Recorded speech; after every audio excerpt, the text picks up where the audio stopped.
Hello guys, kayos at lalo-lalo na sa aking mga kapwa Noranya, no? Ang UPFI o ang University of the Philippines Film Institute ay nagpupugay kay El Maestro, no?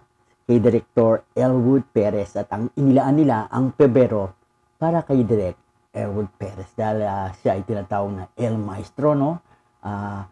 Siya na lang yata ang natitirang buhay dun sa tinatawag nilang golden years of Philippine film industry, no? Wala na sila Lino Broca, sila Gil Cortez, si Mario Jara, Ismael Bernan, no?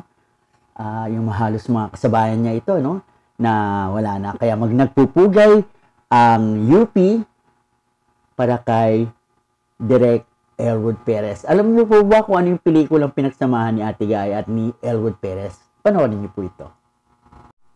Ito na guys, no? Bali ito yung sa pagkakaalam ko na ang kauna-unang pinagsamahan ni Elwood Perez at ni Ate Guy ay yung part 2 ng Lollipops and Roses, no? Yung part 1 kay Artemio Marquez, tapos itong part 2 ay dinirect naman ni Elwood Perez, Lollipops and Roses at Burong Talangka. At pagkatapos nga nun ay nasundan pa ng maraming collaboration si Ate Guy with Direk Elwood Perez. Kaya nga, no?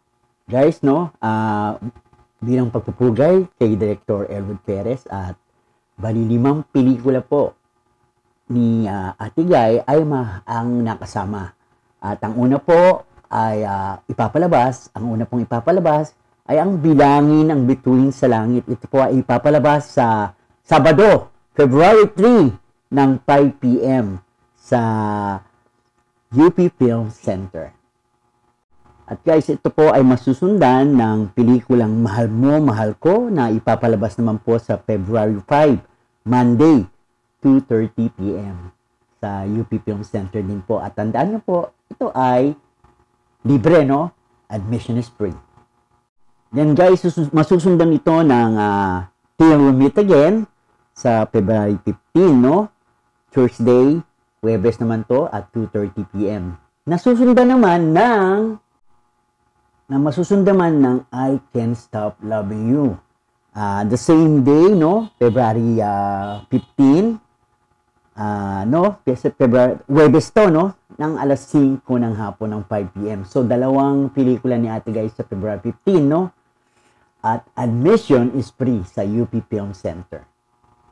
At ang huli nga, no, guys, ay ang totoong buhay ni Pasita M na ipapalabas po sa February 21. Ito naman po ay Wednesday ng alas 5 ng hapon. So mga Noranyan, magkita-kita po tayo doon, ha? Ako po ay manonood din po. Magkita-kita po tayo doon. Maraming salamat po. Bye-bye!